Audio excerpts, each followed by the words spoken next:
Donc aujourd'hui, nous allons regarder la correction de l'exercice d'abord 7.1. Donc cet exercice 7.1, c'est l'étude des états de contrainte, mais surtout des états de contrainte élémentaires, et surtout ce qu'on veut, c'est voir en fait les états de déformation associés. Alors pour pouvoir faire ça, eh bien, nous sommes obligés d'utiliser ce que vous venez de voir en cours. Alors peut-être que vous n'avez pas tous vu ça en cours, je ne sais pas trop où vous en êtes pour l'instant, mais il me semble que si. Donc je vais simplement, avant de démarrer cet exercice, et puis on va en avoir besoin pour le suivant, je vais vous faire un tout petit rappel sur les lois de comportement. Donc on commence par un rappel assez bref. Une loi de comportement, c'est quoi? C'est ce qui relie le tenseur d'ordre 2 des contraintes de Cauchy au tenseur de déformation, qui est aussi un tenseur d'ordre 2. Donc ici, on est bien sûr en hypothèse de HPP. À partir du moment où je fais apparaître epsilon, nous sommes en HPP. Et donc ici, j'ai un tenseur d'ordre 4 que j'appelle C, qui doublement contracté à epsilon va me permettre d'obtenir sigma. Alors dans ce sens-là, ce tenseur-là, c'est ce qu'on appelle le tenseur des rigidités. Si vous l'écrivez dans l'autre sens, vous pouvez aussi avoir un tenseur de comportement. À ce moment-là, il s'appelle plutôt S, c'est aussi un tenseur d'ordre 4, et lui, il va double contracter sigma pour obtenir derrière epsilon. Et ça, c'est ce qu'on appelle le tenseur des souplesses. Bon, c'est ni plus ni moins, étant donné que ces deux tenseurs d'ordre 4 sont des applications linéaires entre les composantes du tenseur des contraintes et des déformations, eh bien forcément, on peut inverser ces applications linéaires et donc du coup obtenir l'inverse l'une de l'autre. Alors pour ceux pour lesquels cette écriture n'est pas très parlante, qu'est-ce que ça veut dire très concrètement?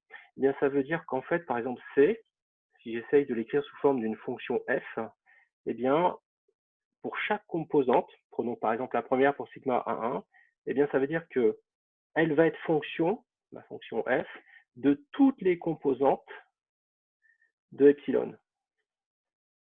Bon, je ne les mets pas toutes, mais voilà, de toutes les composantes. Sigma 1,2, ça va être une autre fonction f, celle-là on va l'appeler f1,1. Ça va être une autre fonction f, f1,2, pareil, fonction de toutes les composantes, etc., jusqu'à la fin des composantes du tenseur des contraintes. Voilà, donc c'est pas quelque chose qui est très compliqué, c'est simplement qu'on a une relation linéaire.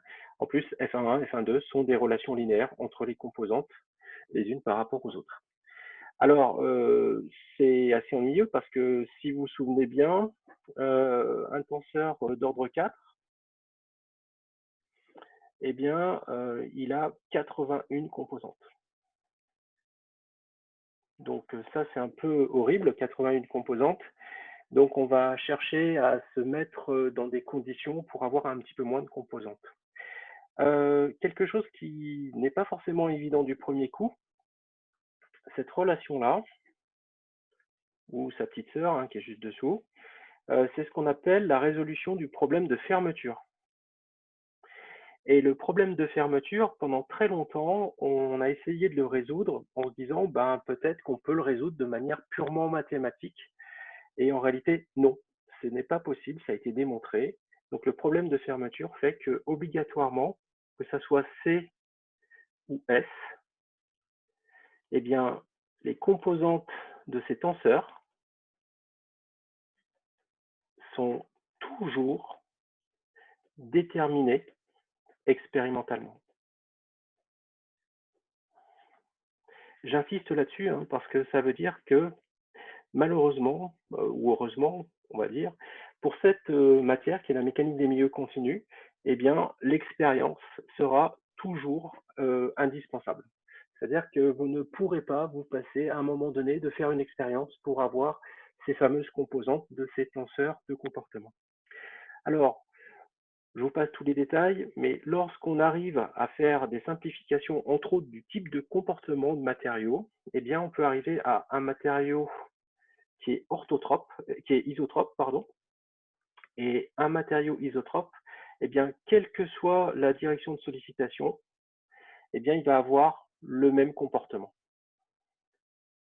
Donc ça, c'est une classe de matériaux très intéressante parce qu'effectivement, du coup, on va avoir, au lieu d'avoir, on va passer de 80 coefficients à 2 coefficients. Donc ça, c'est vraiment très intéressant parce que ça va pouvoir faire la mise en place, ça va pouvoir mettre en place des calculs très très simples. Alors, dans ce cas-là, il se trouve que c'est tellement facile d'exprimer le tenseur C, par exemple, que du coup, on peut trouver une relation encore plus simple entre sigma et epsilon, et on va trouver une version simplifiée qui est lambda fois trace de epsilon fois l'identité, plus 2 mu fois epsilon. Alors tout à l'heure, j'ai parlé de paramètres matériaux. Eh bien, les voici. Ils sont là. Donc, ces paramètres matériaux sont forcément issus d'expérience.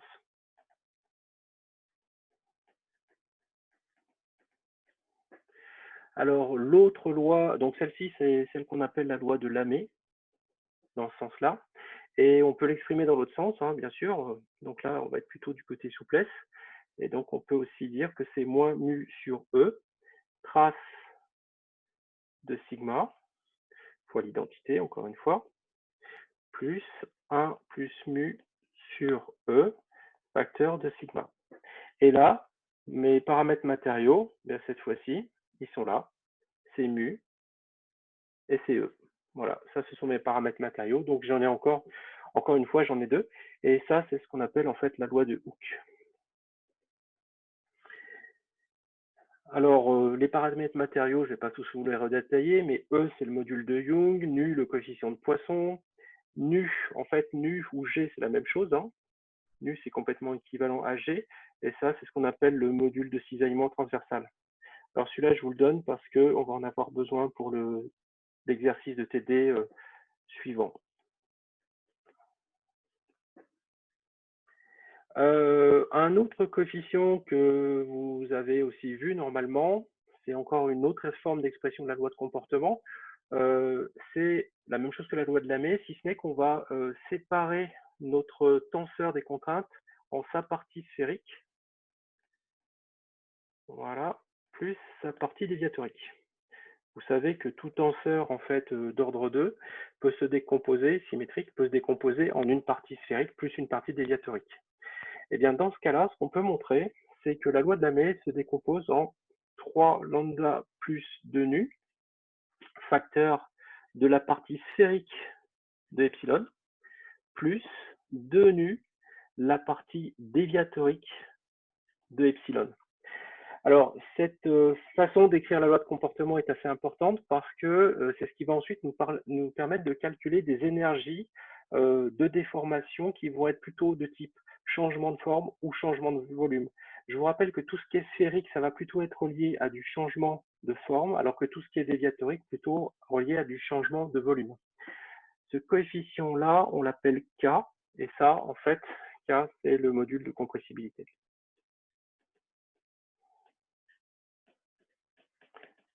Compressibilité, voilà.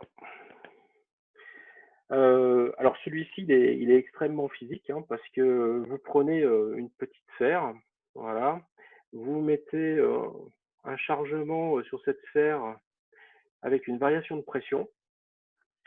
Eh bien, il se trouve que delta P, la variation de pression, est reliée directement à la variation relative de volume, donc D de petit v moins D de grand V sur D de grand V. Et ça, c'est relié par K, le fameux coefficient de module de compressibilité. C'est aussi égal à K fois la trace de epsilon, qui est égale effectivement à cette variation relative de volume. Ok, donc là maintenant, armé de toutes ces considérations, on va pouvoir passer sur l'exercice en lui-même, et on va regarder ce qui se passe pour un état de traction uniaxiale.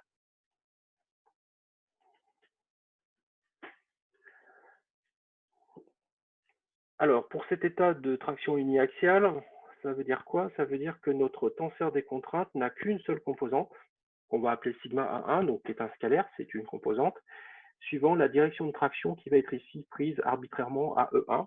Donc voilà, notre tenseur des contraintes se résume à ça. Alors typiquement, vous obtenez ça avec une éprouvette de traction, et puis vous faites un effort de traction suivant cet axe-là, E1, et donc vous avez un essai de traction sur cette éprouvette.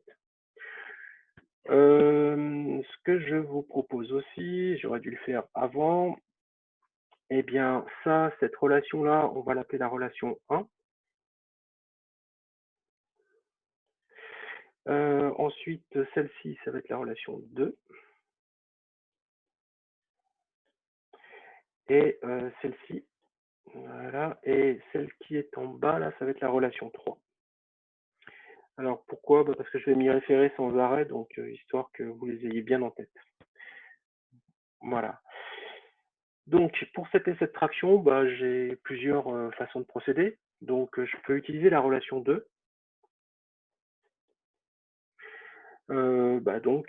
J'ai juste à écrire ce que vaut epsilon, hein. Donc epsilon, en utilisant la relation 2, c'est moins nu sur E, donc sigma A1, puisque ça c'est ma trace en fait ici, qui vaut simplement sigma A1, fois l'identité, plus 1 plus mu sur E, facteur de sigma A1, E1, tensoriel E1, c'est sigma. Donc ça, je vous rappelle, hein, ça c'est la trace, en fait, de sigma. Et il suffit de développer, hein. Et une fois que vous avez tout développé, vous allez trouver que il va vous rester sigma sur E, facteur de E1. Allez, petit bug de notes, bougez pas. Hop là, ça fait ça de temps en temps, ça s'arrête en plein milieu. Donc ça fait sigma 1,1 porté par d'ailleurs en fait sigma sur E pardon porté par E1 tensoriel E1 moins nu sigma sur E porté par E2 tensoriel E2 et moins la même chose, pardon, c'est sigma 1,1 à chaque fois, sigma 1,1 sur E porté par E3 tensoriel E3. Pour ceux qui sont allergiques à cette notation, on peut aussi l'écrire sous forme de composante en forme matricielle. Donc en fait, vous voyez qu'on a le 1 sur E qui est en facteur de tous. Donc on va pouvoir écrire que c'est 1 sur E sigma 1,1 moins mu sigma 1,1 moins mu sigma 1,1. Et là, tout ça, c'est nul. Et il faut juste, pour que ce ne soit pas une matrice mais un tenseur, que je répète en fait que nous sommes dans la base EI tensoriel EJ. Voilà, donc ça c'est la réponse pour le premier état. Vous pouvez faire des choses qui ne sont pas forcément demandées. Par exemple, vous pouvez, donc ça c'est pas demandé, hein, vous pouvez faire une vérification avec la relation numéro 1. Donc, si vous faites cette vérification, qu'est-ce que vous faites? Vous allez en fait prendre ce que vous venez de trouver en déformation et vous allez la réinjecter dans la loi de Lamé. Et à ce moment-là, vous allez trouver des relations entre les coefficients. Et ça va vous donner, par exemple, une relation assez célèbre, comme celle-ci. Donc, le module de Young, en fait, c'est égal à 2 nu, facteur de 1 plus nu, le coefficient de Poisson. Voilà. Vous allez en trouver une autre. Vous allez trouver aussi, grâce à cette vérification, que lambda, c'est 2 fois nu fois mu, le coefficient de Poisson, divisé par 1 moins 2 mu. Voilà. Donc, tout à l'heure, on va avoir besoin de celle-ci, sous la forme 1 plus nu sur E qui va être égal à 1 sur 2 mu. Voilà, donc en fait, on peut obtenir des tas de relations.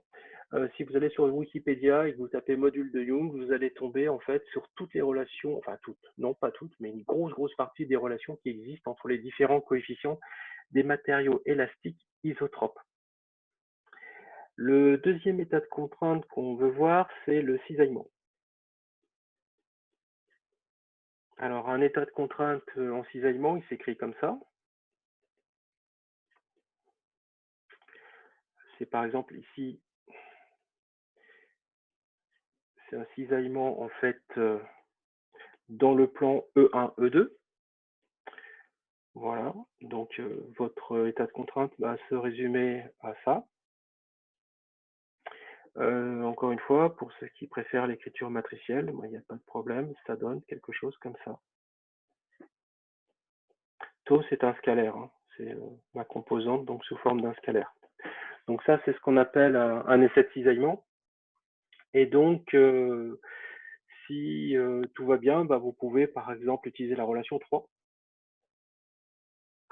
Et donc avec la relation 3, ce qui est intéressant ici, si vous regardez bien, c'est que la trace de mon tenseur, alors pourquoi la relation 3? Bah, c'est parce que si vous regardez la trace en fait de sigma, vous voyez que cette trace elle est nulle. Si vous faites la somme des termes diagonaux qui sont là, vous allez trouver 0. Et la trace d'un déviateur est toujours nulle. Donc en fait, ce tenseur-là, c'est directement un déviateur. Donc du coup, bah, je peux utiliser tout simplement la relation qui va me dire que sigma, en fait, c'est le déviateur de sigma. Et donc, c'est immédiat dans ce cas-là. Eh bien, epsilon va être aussi déviatorique et il va valoir 1 sur 2 nu, facteur de sigma déviatorique. Donc, du coup, on va dans l'autre sens. Epsilon, c'est epsilon déviatorique et c'est égal à 1 sur 2 nu, facteur de 0, tau, tau, 0, 0, 0, 0, 0. Et voilà. Et ça, on est dans EI tensoriel EJ. Alors, on obtient ce genre de déformation, par exemple, lorsque, alors n'oubliez pas que ça, c'est la même chose que G, hein, le module de cisaillement transversal. Donc, on obtient ce genre de déformation quand, par exemple, on fait un essai de torsion sur un barreau cylindrique. Voilà. Et eh bien, on va aller mesurer les déformations donc circonférentielles longitudinales. Et donc, on va pouvoir, par exemple, ici, donc si c'est mes axes qui sont ici, eh bien, je vais pouvoir remonter aux déformations et ensuite, grâce à G, je vais pouvoir remonter au tenseur des contraintes. Donc ça marche sur des essais de torsion.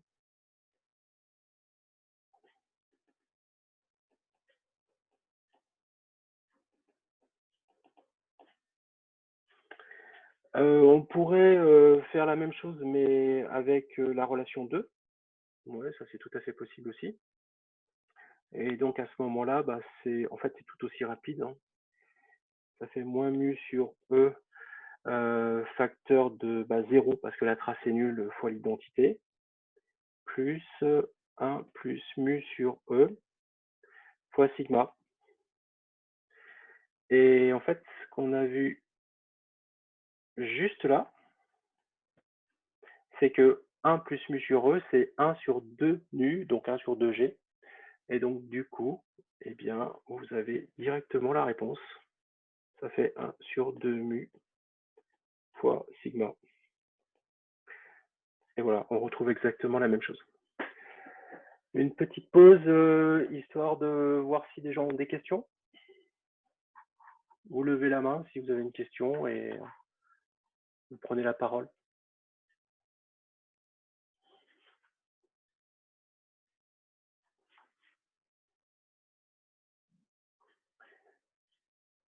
Donc j'ai l'impression que tout se passe bien pour tout le monde. Vous me refaites un petit oui si ça va bien techniquement pour tout le monde. Vous m'entendez pas du tout haché comme la dernière fois. Vous voyez bien l'écran.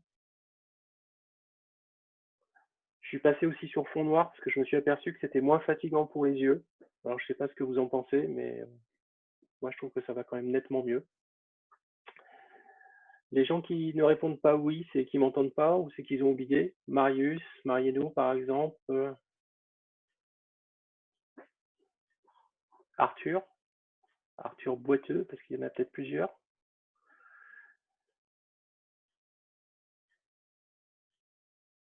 Bon, je vais supposer que vous n'êtes pas en train d'écouter, mais que vous n'avez pas de problème technique. Bon, après, on pourra recommencer si vous avez des problèmes techniques. Ok, le troisième état du TD, C'est une pression hydrostatique. Alors bien ça, c'est exactement l'état qu'on a lorsque, par exemple, on a l'essai que je vous ai montré tout à l'heure, c'est-à-dire une sphère, voilà, entourée donc d'un liquide avec une pression uniforme tout autour. Donc ça, c'est un état de pression hydrostatique. Alors comment ça s'écrit? Eh bien, l'état de contrainte, je crois qu'on l'a déjà vu cet état de contrainte, hein. C'est une pression. Alors en général, c'est pas un P, c'est un delta P, mais là je mets que P, c'est pas grave. Voilà, plus, et on a toujours la même composante en fait, suivant donc la diagonale des composantes de mon tenseur. Donc ça a quelque chose de particulier quand même. Ça veut dire que tous les axes en fait de l'espace, toutes les bases de l'espace en fait sont des bases principales. Et l'autre conséquence, eh bien, c'est qu'en réalité, ça, c'est égal en fait à un tenseur sphérique. Parce qu'effectivement, on n'a que des composantes sur la diagonale.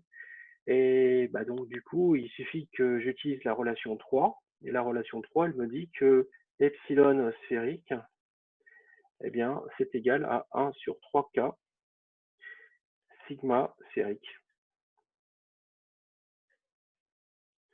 Donc du coup, ben, ça vient tout seul.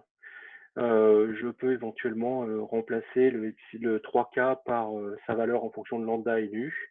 Et à ce moment-là, j'obtiens que epsilon, c'est 1 sur 3 lambda plus 2 nu, facteur de P, le tout facteur de E1 tensoriel E1 plus E2 tensoriel E2 plus E3 tensoriel E3.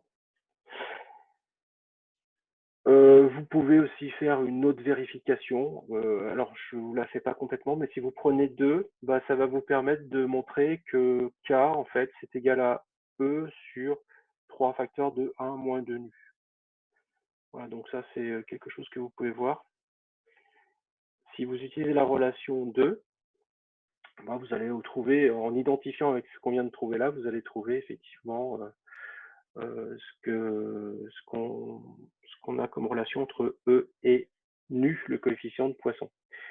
Je voudrais juste faire une petite parenthèse, je ne sais pas si ça vous a choqué ou pas, mais vous voyez ici mon tenseur, ici il est dans sa base propre, et la base propre ici de mon tenseur de déformation, eh bien c'est la même. Donc ça, c'est pas tout à fait anodin, c'est valable en fait chaque fois qu'on a un matériau isotrope, il se trouve que la base du tenseur de déformation, c'est la base propre, pardon, c'est la même base propre que le tenseur des contraintes. Donc voilà, ça c'est une particularité des matériaux qui ont un comportement isotrope. J'ai terminé cet exercice-là, je vais passer donc à l'exercice 7.2, mais je peux prendre des questions avant de commencer l'exercice 7.2.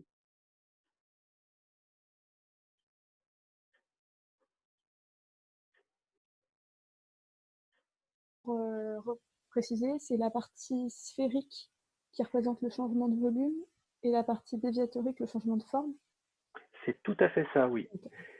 En fait, très exactement, cette histoire de sphérique et de déviatorique, là où elle va devenir intéressante, c'est quand on va chercher à calculer ce qu'on appelle les énergies de déformation.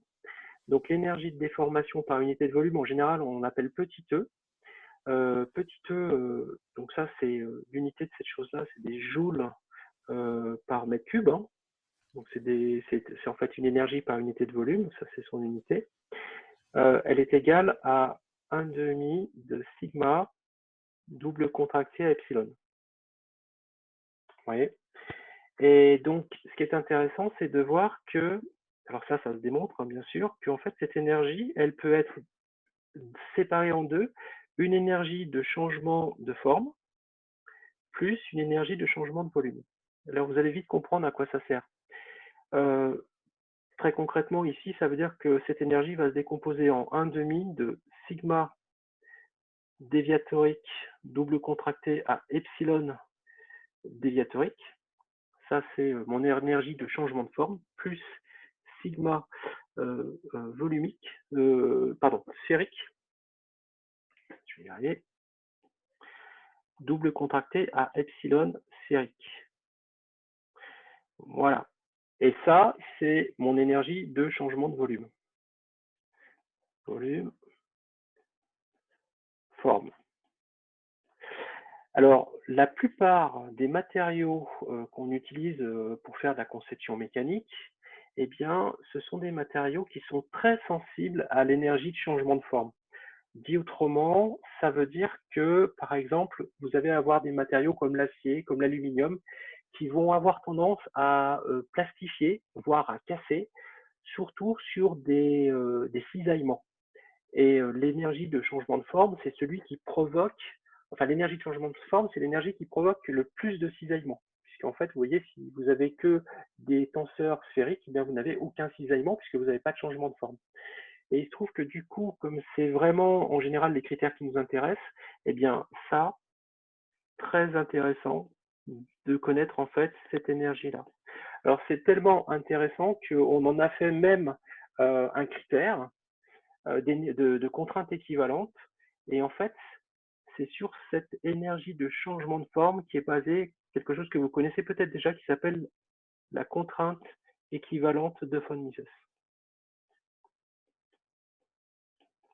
Donc voilà pourquoi cette séparation en énergie de changement de forme et changement de volume, d'où l'importance de la partie déviatorique des tenseurs, des contraintes et des déformations et leur partie sphérique, eh bien c'est surtout parce que ça va servir au dimensionnement des pièces.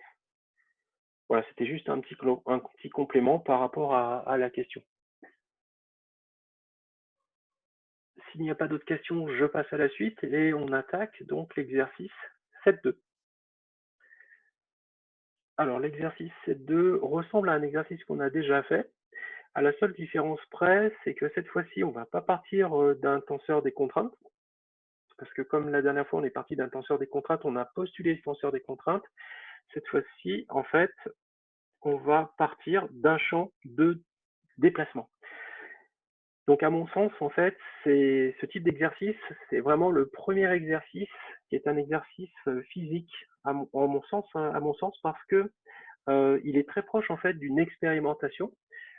Expérimentalement, je vous l'ai peut-être déjà dit, mais on ne peut pas en fait mesurer expérimentalement des contraintes. En fait, les contraintes, on les déduit toujours d'une mesure cinématique, soit déplacement, soit déformation. Donc, pour pouvoir résoudre des problèmes, c'est intéressant de postuler des champs de contraintes, mais expérimentalement, en fait, ce qu'on mesure, ce sont des champs de déplacement, voire des champs de déformation. Donc voilà pourquoi en fait cet exercice-là me plaît bien parce qu'effectivement, il a une relation physique très très intéressante parce qu'on va partir cette fois-ci du champ de déplacement. Alors ça a plein de conséquences, vous allez voir, ça ne va pas faire tout à fait la même résolution que ce qu'on a déjà fait en partant d'un champ de contrainte. Donc ici, vous avez un cylindre donc, qui est comme ça. Voilà, donc ce cylindre-là, je crois de mémoire qu'on va tout ça là, tout ce qui est force de volume, on va le prendre à 0. Pourquoi? Parce que le poids propre est négligé. Donc ça, on va pas s'en occuper. Ensuite, on va donc avoir ici un point qui s'appelle O' ici, et là en bas un point O. Notre repère, il va être comme ça c'est E2, ça c'est un repère cartésien, E1. Et éventuellement, donc ici on va avoir E3. Ce cylindre, il a un rayon grand R. Et pour les besoins de l'étude, alors ça, c'est pas forcément demandé. Alors non, si ça c'est donné, pardon, ça c'est sa hauteur, mais c'est pas forcément demandé. Mais pour les besoins de l'étude, ce que j'aimerais bien, moi, c'est vous faire travailler également donc en coordonnées cylindriques. Donc là, je vais représenter en un peu plus gros donc mon dessus du cylindre. Voilà, donc ça c'est E2, ça c'est E1. Et donc là, en fait, ici, mon point P, par exemple, mon point 1, alors il s'appelle M ici, le point, bon, voilà, par exemple, j'ai un point M qui est ici. Non, il n'est pas là, pardon, il est plutôt par là. Il est n'importe où par là.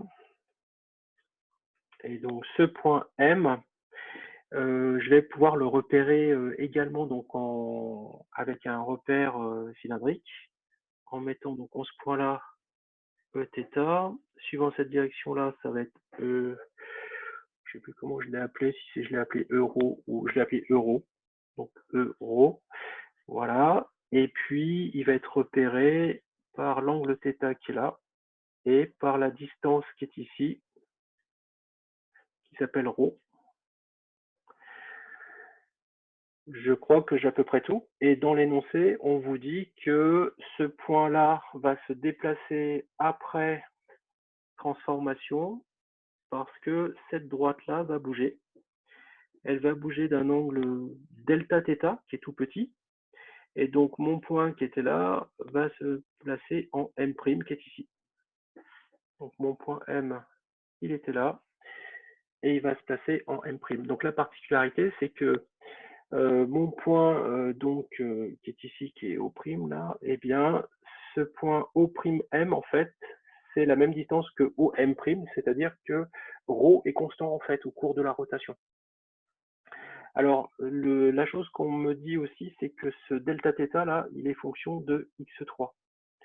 Donc, il ne va pas, en fait, être constant, quelle que soit la position du point sur cet axe-là, ou sur celui-là, hein, peu importe, hein, voilà.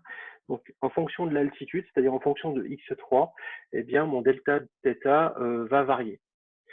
On vous dit également que la section S, donc ce qu'on appelle la section S, c'est n'importe quelle section circulaire. Donc je peux faire une coupe fictive, hein. Voilà, on vous dit que cette section S là, eh bien, ça c'est une hypothèse forte, S, qui est une section plane, eh bien, reste plane après déformation. Donc ça, c'est important parce que ça veut dire que je ne vais pas avoir un champ de déplacement qui va avoir une composante suivant E3.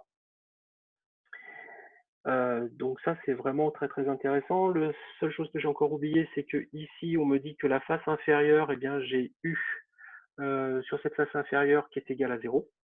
Donc ça, c'est une condition de Dirichlet qui est valable pour tous les x3 égale à 0 qui font partie de ma surface inférieure. Et je crois que là, j'ai à peu près tout mis en place mon problème. J'insiste un petit peu sur ce que c'est que cette histoire de section droite qui reste droite, parce que je me suis aperçu que c'était pas évident pour tout le monde. Si je regarde mon cylindre de profil, comme ça, voilà, donc j'ai son axe de symétrie qui est là. Ça, c'est mon cylindre donc dans l'état initial. Donc ici, j'ai ma section S, par exemple, qui est là. Donc, qu'est-ce que ça veut dire que cette section S, donc ça c'est avant la transformation, et là je vais faire le même dessin, mais après la transformation. Qu'est-ce que ça veut dire que cette section droite reste droite? Eh bien, ou reste plane. Ça veut dire que, imaginons, je fais n'importe quoi, mais imaginons que mon cylindre devienne en fait courbé comme ça. Donc, vous voyez que ma section va pouvoir éventuellement donc avoir un angle après transformation, mais elle reste droite. Donc là, je suis tout à fait dans les hypothèses. Je peux aussi avoir simplement un déplacement de cette section parce que mon cylindre peut s'allonger, se rétrécir et elle restera toujours droite. Par contre, ce qui n'est pas le cas dans les hypothèses, c'est si après, donc avant j'ai la même chose, mais si après, dans ma transformation, j'obtiens quelque chose qui pourrait avoir cette forme-là.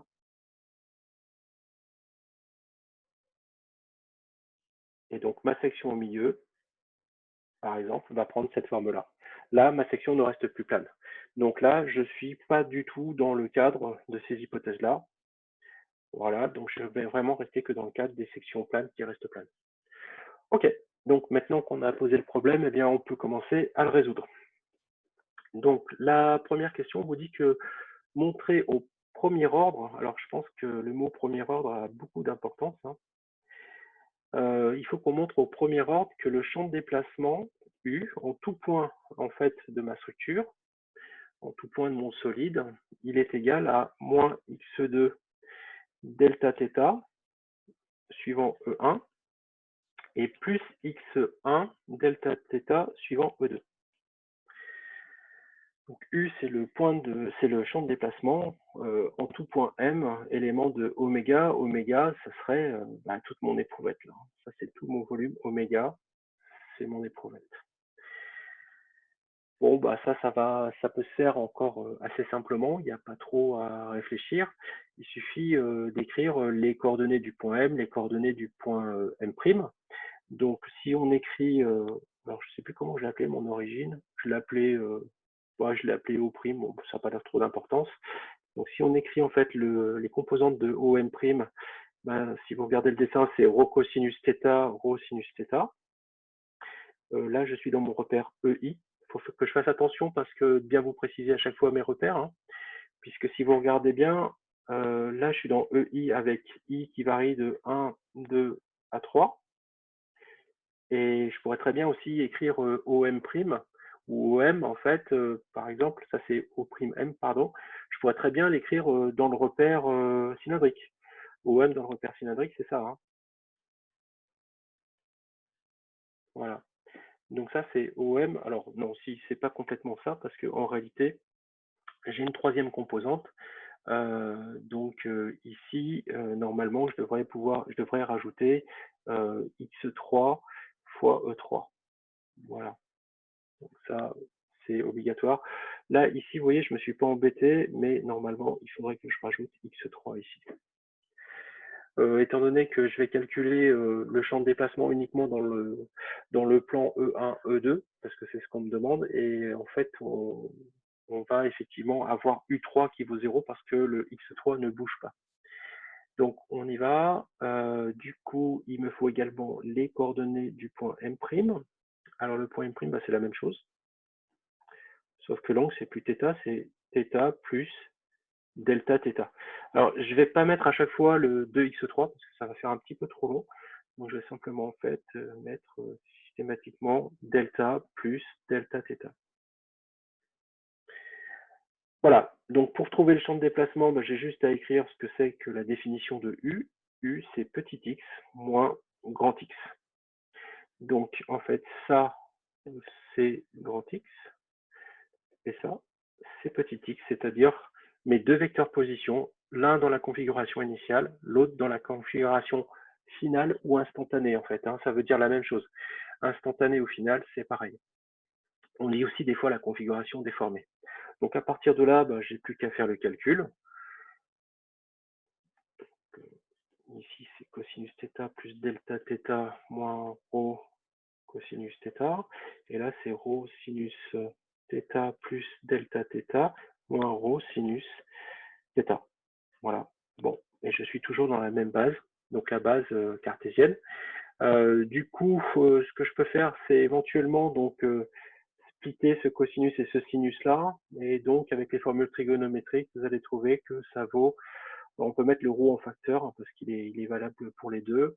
Donc ça fait rho cos θ cosinus delta θ moins sinus θ sinus delta θ moins cosinus θ. Et ici, je vais avoir sinus θ cosinus delta θ plus cosinus θ sinus delta θ moins sinus θ. Voilà. Donc, ce qui est important maintenant, c'était effectivement, comme je vous l'ai dit au début, le premier ordre. Donc, au premier ordre, faut savoir que donc delta θ est un infiniment petit, hein. Donc delta θ est très voisin de 0. Et lorsque vous avez delta θ très voisin 0, si vous faites un développement en série de Taylor du cosinus au voisinage de 0, eh bien vous trouvez que cosinus de delta θ, c'est assimilable à 1. Et sinus de delta θ, c'est assimilable à delta θ. Donc ça vient encore une fois des développements en série de Taylor de cosinus et du sinus. Bon, du coup, c'est terminé. Il suffit de remplacer et on obtient que U, c'est rho facteur de moins sinus θ delta θ E1 plus cosinus θ delta θ E2. Or, bien, j'ai x grand 1, c'est ρ cosinus θ, et x grand 2, c'est moins ρ sinus θ. Alors, je ne les ai pas mis sur ma figure tout à l'heure. Excusez-moi, je remonte. Donc, si je veux les mettre ici, bah, là, j'ai x grand 1, tac, tac, tac, tac, tac, et là, j'ai x grand 2. Ce sont les coordonnées de mon point M, mais dans le repère cartésien, dans l'état initial. Donc, puisque ce sont les coordonnées de mon point M. Si je remplace, du coup, eh bien, je trouve que U, c'est moins x2 delta θ E1 plus x1 delta θ E2. OK. Donc ça, c'est ce qu'on devait démontrer.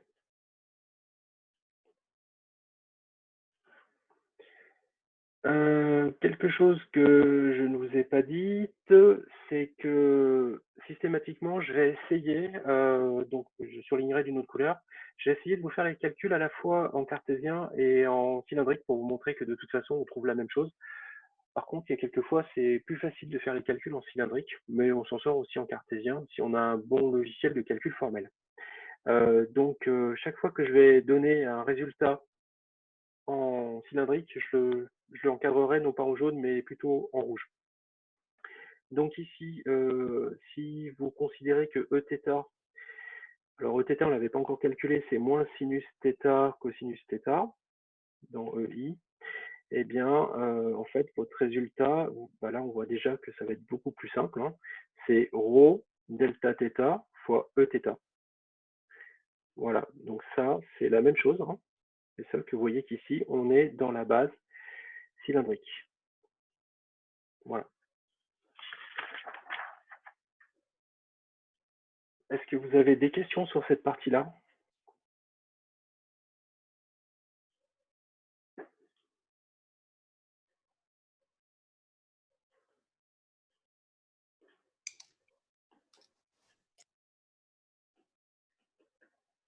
Oui, monsieur, moi j'ai une question. Oui, je t'écoute. En fait, je voudrais juste m'assurer de quelque chose. On a parlé du déplacement seulement en θ parce que c'était l'hypothèse de S qui ne se déforme pas en hauteur, c'est ça? Oui, c'est ça. Donc en fait, si la surface reste plane, eh bien, on n'a pas de déformation, de déplacement suivant x3, suivant E3. Donc x3, petit x3 et grand x3 sont toujours égaux. Donc du coup, le déplacement U3 est nul. Ouais, D'accord, et tout à c'est fait. pour ça qu'on a juste le déplacement, c'est juste θ plus delta θ? C'est pour ça qu'on a simplement un déplacement dans le plan E1, E2 Ok. et qu'on n'a pas de déplacement suivant E3. Alors j'aurais pu le rajouter, hein. En fait là c'est plus 0 fois E3. Ok, ça marche. Le déplacement selon E3, il peut pas être constant? Alors si vous pouvez avoir toujours effectivement un mouvement de corps solide, mais il se trouve que pour ce qui nous intéresse, c'est-à-dire la partie déformation du solide, eh bien écoute, ce mouvement de corps solide, on va le faire disparaître avec le gradient du déplacement, donc on s'en fiche. Mais tu as tout à fait raison, hein, on pourrait avoir, non seulement on pourrait avoir un déplacement, une translation, hein, mais on pourrait aussi avoir une rotation de corps solide, hein, tout à fait.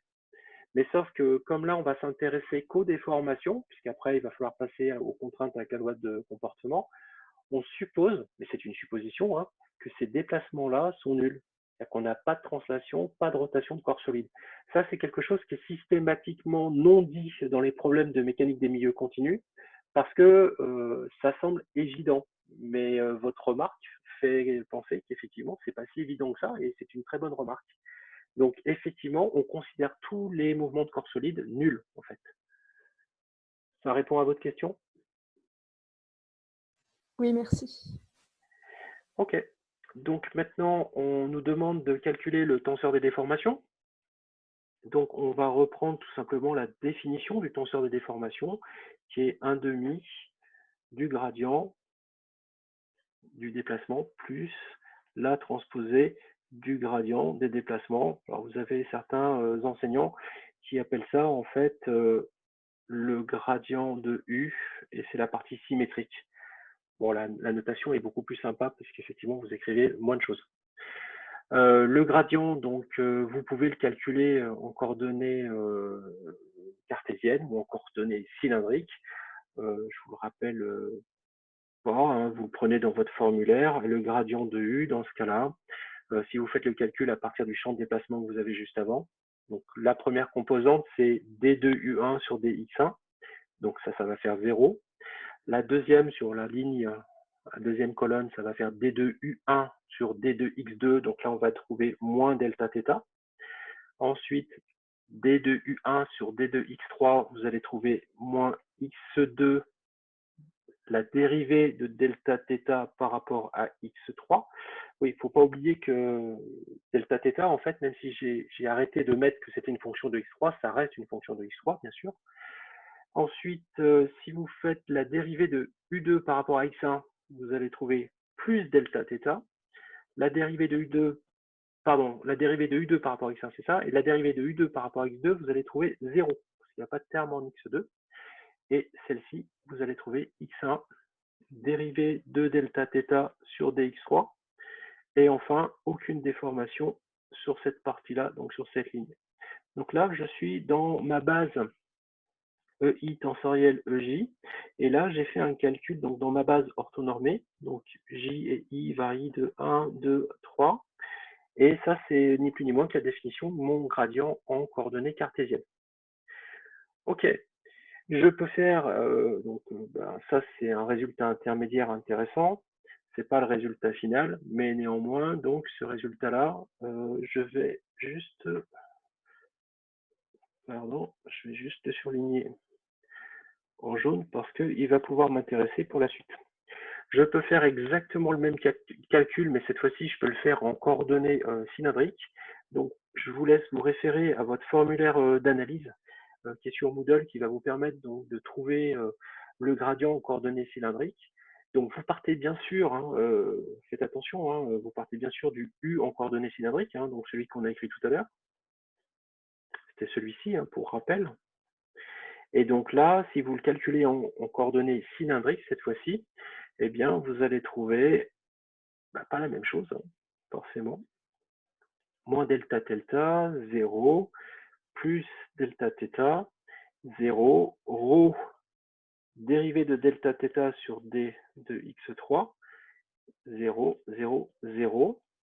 Et là, cette fois-ci, vous êtes toujours dans EI tensoriel EJ, mais avec une grosse différence, c'est que I et J font partie de l'ensemble R, θ, 3.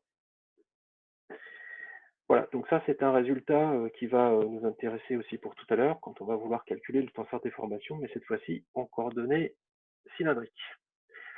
On reprend la définition maintenant qu'on a le gradient, on en prend la transposée, on additionne, on divise par 2 et on obtient immédiatement donc la réponse qui nous intéresse, c'est-à-dire epsilon. Donc epsilon, ça vaut 1 demi de 0, 0, 0, 0, moins x2 dérivée de delta θ par rapport à x3, plus x1 dérivée de delta θ par rapport à x3, 0, 0, 0. Non, pas du tout.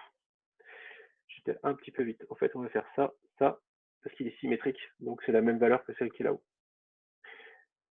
Alors, ça, on est en coordonnées cylindriques, cartésiennes. Ce que je vais faire juste 1, 2, 3 comme ça sera plus rapide. Donc ça, encore une fois, c'est un résultat intermédiaire. Non, parce qu'on nous le demandait, donc c'est un résultat complet, mais on ne nous demandait pas que celui-là, on nous demandait aussi les contraintes qui vont derrière. Et je peux faire le même calcul en cartésien, en cylindrique, pardon, et là, je vais trouver quelque chose encore plus simple. 0, 0, 0, 0, 0, rho, d de delta θ sur dx3, 0, la même chose ici, et 0. Et là, cette fois-ci, je suis en coordonnées cylindriques, donc rho, θ, 3. Et donc ça, effectivement, alors en fait, on ne vous précisait pas hein, si vous deviez faire le calcul dans l'un ou l'autre. Donc c'était un petit peu selon votre convenance. Donc du coup, maintenant que j'ai mon tenseur de déformation, grâce à ce qu'on a vu dans l'exercice précédent et ce que vous avez vu en cours sur les lois de comportement, bien maintenant je peux calculer mon tenseur des contraintes.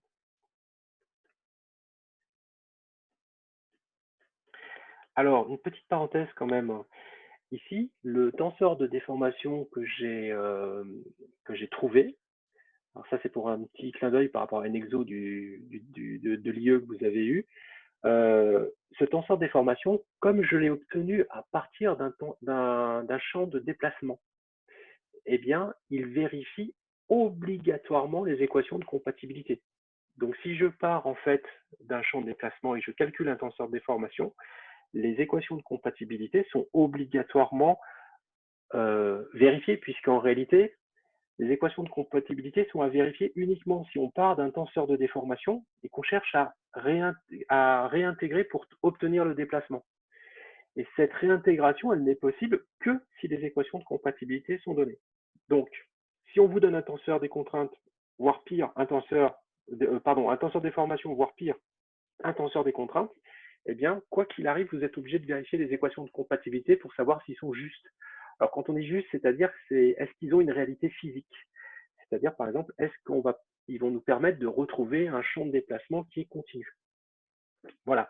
Donc là, typiquement, étant donné qu'on part d'un tenseur d'ordre 1 du champ de déplacement, eh bien, on n'a pas besoin de vérifier les équations de compatibilité. Donc, la loi de comportement ici qu'on va utiliser, eh bien, si vous regardez bien, en fait, nos deux tenseurs de déformation ont une diagonale nulle. Donc, tant qu'à faire, on va utiliser la loi de Lamé, puisque ici, vous allez avoir lambda trace de sigma, ça va faire 0 fois l'identité, et plus g epsilon fois 2. Là, j'aurais pu écrire nu à la place, hein, c'était exactement pareil. Donc du coup, le tenseur des contraintes, j'ai presque pas envie de le réécrire tellement c'est facile. Je vais simplement vous écrire que dans un premier cas, votre tenseur des contraintes. Alors si quand même c'est intéressant de voir ça, c'est que je vous avais dit que dans cette loi de comportement-là, sur les matériaux isotropes, tous les axes en fait sont des axes principaux. Donc cette loi-là qui est en intrinsèque, en fait, peu importe en fait les axes, c'est l'intérêt. Donc du coup, cette loi de comportement-là, eh bien, que vous soyez dans n'importe quel repère, c'est toujours la même que vous allez appliquer. Donc du coup, ça va vous faire quoi? Ça va vous faire qu'en cartésien, vous allez avoir mu. Alors on peut sortir le delta θ sur d de x3 puisque celui-là, donc c'est le même pour tous. Et là, en cartésien, ça va vous donner 0, 0, moins x2, x1, 0, 0, moins x2, x1. J'aurais pu écrire d'ailleurs mes déformations comme ça m'aurait simplifié l'écriture. Donc là, c'est le résultat que vous allez avoir en cartésien. 1, 2, 3. Et puis, si vous le faites, donc ça, c'est en cartésien. Et si vous le faites maintenant en coordonnées cylindriques, eh bien, vous allez trouver mu rho, d rond delta θ sur dx3. Voilà, ça va être beaucoup plus simple. 0, 0, 0, 0, 0, 1, 0, 1, 0. Dans EI tensoriel EJ, mais cette fois-ci avec I et J qui varie de rho θ3. Et donc voilà la réponse donc en coordonnées cylindriques.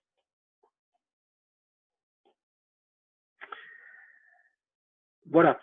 Donc ça, on va pas dire que c'est quelque chose qui est très très compliqué. On a juste à dérouler les calculs. Bon, il n'y a pas beaucoup de complications, ce ne sont que des relations linéaires, donc du coup, ça va très bien. Là, on va commencer à utiliser des équations différentielles, c'est maintenant, puisque on va vous demander, entre autres, que doit respecter en fait delta θ. Alors, pour une fois, je le mets, delta θ de x3. Alors, que doit respecter de delta, mais pourquoi? En fait, pour que l'équilibre en tout point du volume, donc pour que l'équilibre en tout point du volume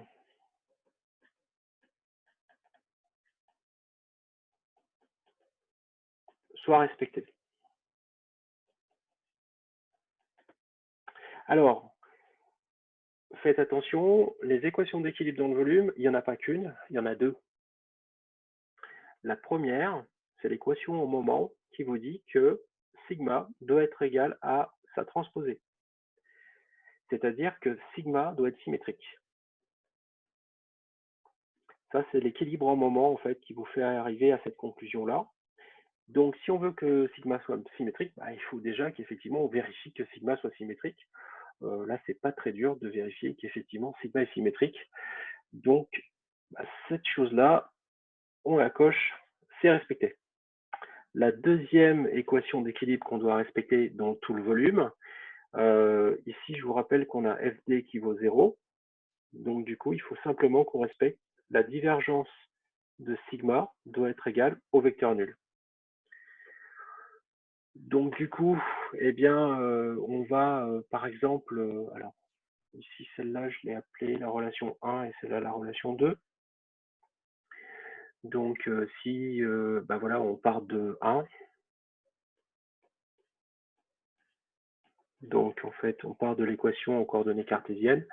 Eh bien, si vous écrivez la divergence de sigma, qui est donc un vecteur, eh bien, vous allez trouver que ça vaut mu la dérivée seconde de delta θ sur dx3 fois moins x2 suivant E1 plus mu la dérivée seconde de delta θ sur dx3 fois x1 et suivant l'axe 2. Et donc, eh bien ça, si vous voulez respecter votre équation d'équilibre, ça doit être égal au vecteur nul. Donc, vous voyez que dans les deux cas, ça vous donne une condition qui est identique sur delta θ. Il faut que la dérivée seconde de delta θ par rapport à x3 soit égale à 0. Voilà. Donc, du coup, la condition qu'on vous demande, c'est celle-ci. Il faut que delta θ, sa dérivée seconde, par rapport à x3, soit égale à 0. Si on écrit, donc si on part de l'autre équation, en fait, donc en coordonnées cylindriques, eh bien, à ce moment-là, les divergences, il faut aller la chercher effectivement en coordonnées cylindriques, et à ce moment-là, vous allez trouver qu'elle vaut mu rho, facteur de 0, d2 delta θ sur dx3, et 1 sur rho, d rond d delta θ sur d2 θ.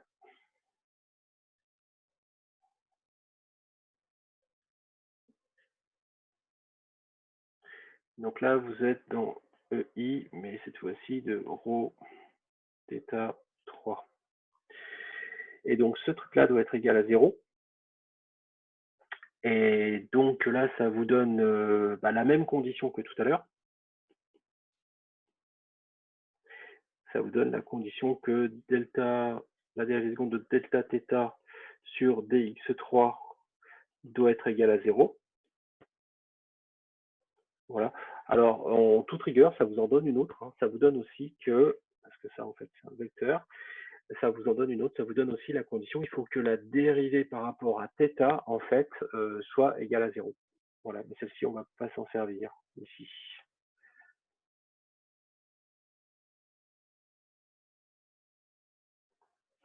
Bon, tout ça pour dire qu'on trouve la même que l'autre.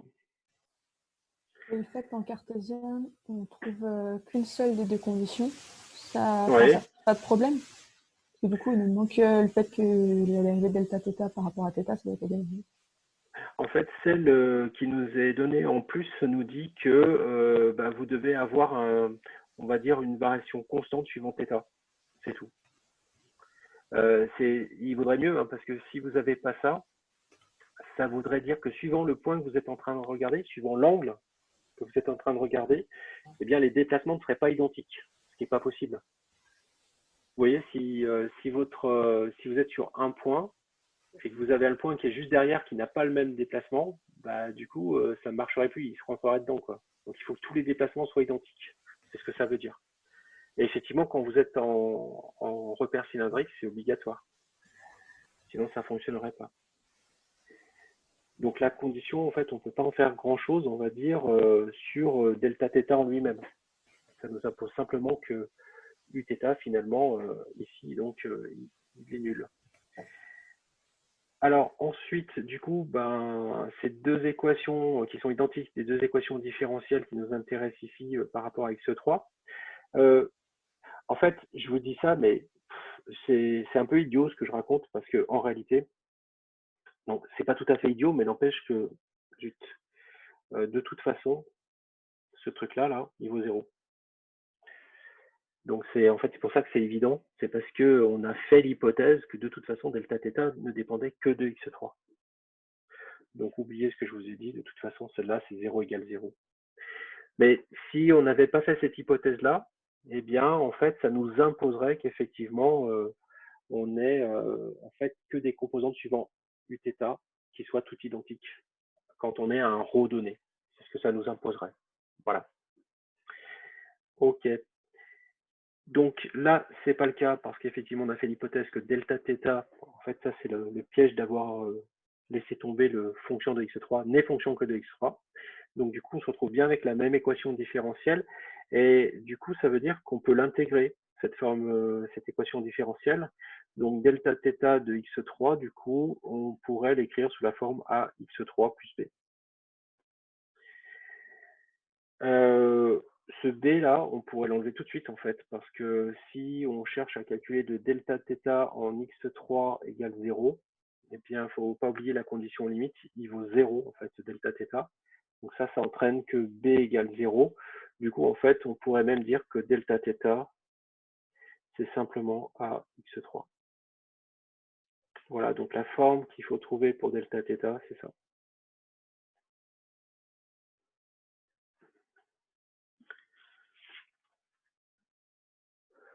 Est-ce que vous avez des questions pour cette partie-là?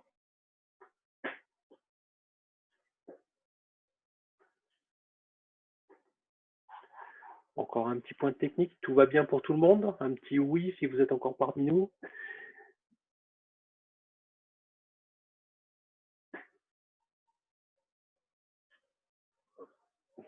Il y a quelqu'un qui a levé la main là.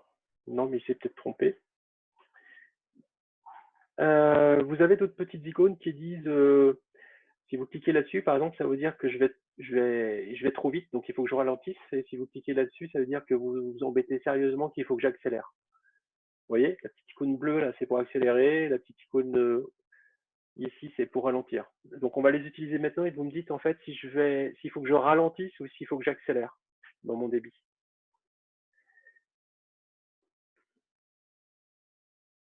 Non, c'est pas le pouce vers le haut, hein, Alors si le pouce vers le haut, ça veut dire que le rythme actuel est bon en fait. C'est ce que ça veut dire. Ok.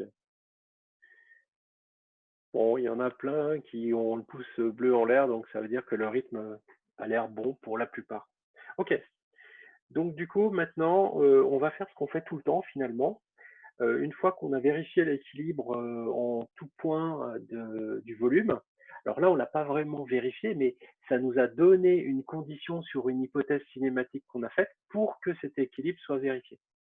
Et maintenant, bah, on va regarder ce que ça fait si on regarde les autres hypothèses. C'est-à-dire qu'il faut qu'on regarde les vecteurs contraintes sur toutes les faces de notre solide. Donc la première face qu'on va regarder, donc ça c'est la question 4. Alors je ne sais plus comment elle est formulée, la question 4, je vais la regarder en même temps que vous. Calculer le vecteur contrainte en un point quelconque des faces latérales du cylindre. Alors, le mot des faces latérales est un peu bizarre, parce qu'en fait, il n'y en a qu'une de face latérale. La face latérale dont on est en train de parler, elle est ici. Hein. Et bah, oui, effectivement, il n'y en a qu'une, c'est celle-là. Là. Voilà, donc ça, c'est ma face latérale. Ce que vous remarquez, c'est que cette face latérale, moi je l'ai appelée SL, hein, comme surface latérale, elle a une petite particularité, c'est que tous les points à la surface, en fait, ils ont pour normal ER, euro. Voilà. Donc cette surface, si vous avez un point M qui est élément de SL, ses composantes, bah, ça va être grand R à la place de ρ, θz, parce que bon, ça peut être n'importe quelle valeur de θ et Alors, on ne l'a pas appelé θz, en fait, on l'a appelé x3. C'est pareil, hein, si vous me revoyez mettre z, vous me prévenez, puis je remettrai x3. Et n, en fait, est égal à euro. Voilà. Donc, du coup, ici, en fait, si je voulais juste que je vous le rappelle, ça fait sinus θ, cosinus θ, sinus θ, voilà. Et ça, c'est dans EI. Ça, c'est les composantes de euro dans la base cartésienne, que je n'ai pas redessiné ici. Ok. Donc, du coup, ici, si je veux calculer en fait ce qui se passe sur la surface latérale, il faut que je calcule le tenseur des contraintes au point M qui m'intéresse. Donc, au point M qui m'intéresse, c'est-à-dire en grand R. Alors, si je suis en coordonnées cartésiennes, ça ne va pas changer grand-chose, hein. Là, je vais avoir ça. Et multiplié par 0, 0, moins x1, x2, hop, moins x2, x1, 0, 0, 0. Et là, comment est-ce que apparaît le fait que m soit sur la surface externe? Eh bien, en fait, il faut que mes composantes en fait vérifient x1 carré plus x2 carré qui est égal à grand R. La racine carrée de x1 carré plus x2 carré soit égale à un grand R.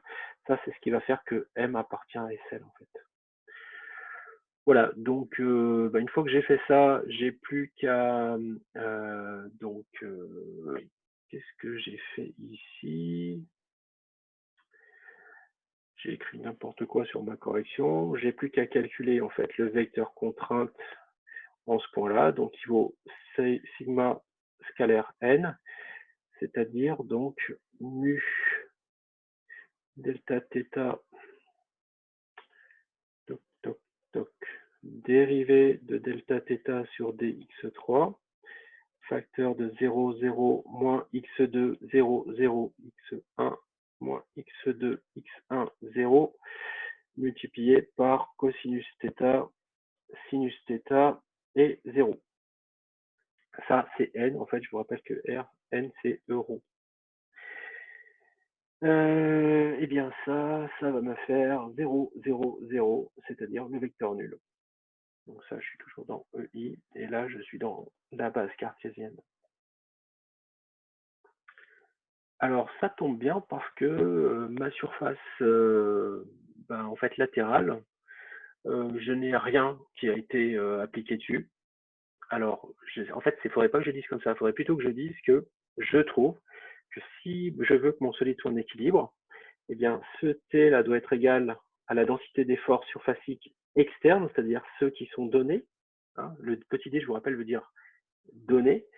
Donc, en fait, si je veux que mon équilibre soit respecté, il faut que TD soit égal à 0 pour être égal à T.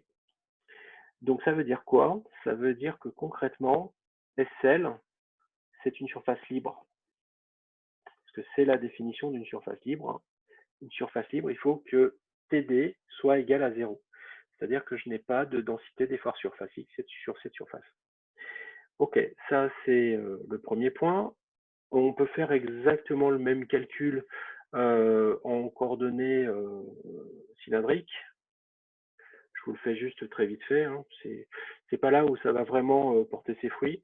Alors, je vous mets pas tout le tenseur des contraintes, parce que ça sert à rien que je vous mette le terme constant, mais je vous mets juste en fait ce terme-là. Et là, la différence, c'est comme vous êtes dans la base cylindrique, euro, il vaut 1, 0, 0. Et là, vous trouvez tout de suite 0, donc c'est terminé, vous trouvez exactement la même chose. C'est la même conclusion. Ok, ça marche. Maintenant, on va passer donc à la surface supérieure.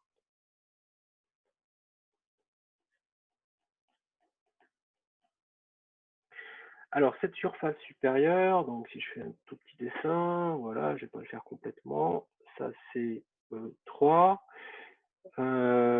Et donc, c'est cette surface-là qui va m'intéresser à partir de maintenant.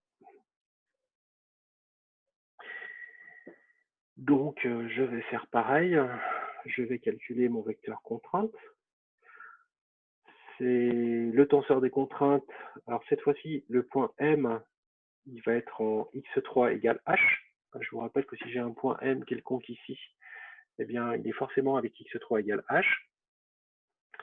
Et donc, si je fais le calcul, je vais trouver 0, 0 moins mu d rond delta θ sur d rond x3, x2, 0, 0 plus mu d rond delta θ sur d rond x3 fois x1 et 0, 0, non, pas 0, 0, hop, hop, hop, hop, la même chose. Donc, ensuite, et ensuite, donc ici, j'ai 0.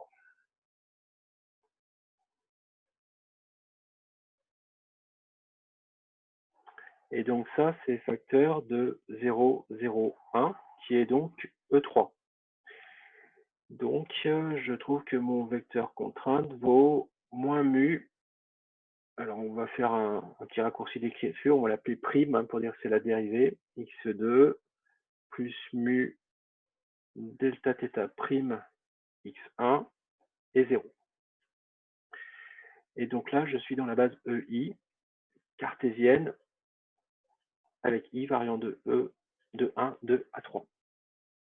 Voilà, donc ça, c'est mon vecteur contrainte dans la base donc cartésienne. Et je peux faire exactement le même vecteur, mais cette fois-ci dans la base donc cylindrique.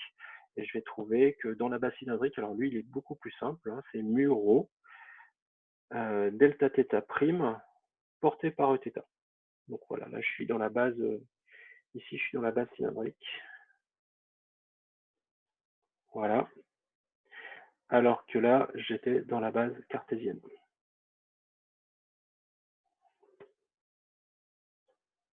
Donc ça, c'est mon vecteur contrainte sur la face supérieure.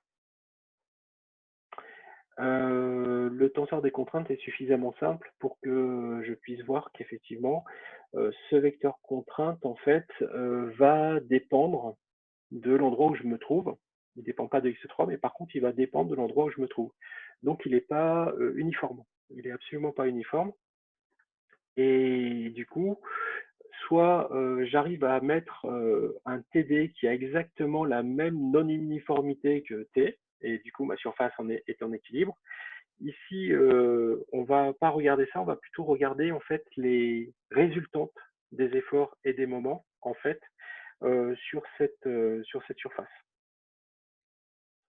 Alors pour calculer cette résultante, ce qu'on va faire, on va faire une petite convention d'écriture supplémentaire. On va poser que K c'est égal à nu delta θ prime, c'est-à-dire, je vous le rappelle, hein, c'est la dérivée de delta θ par rapport à x3. Voilà, c'est juste pour éviter d'avoir à poser ça. Donc, premièrement, on va faire donc la recherche de la résultante en effort.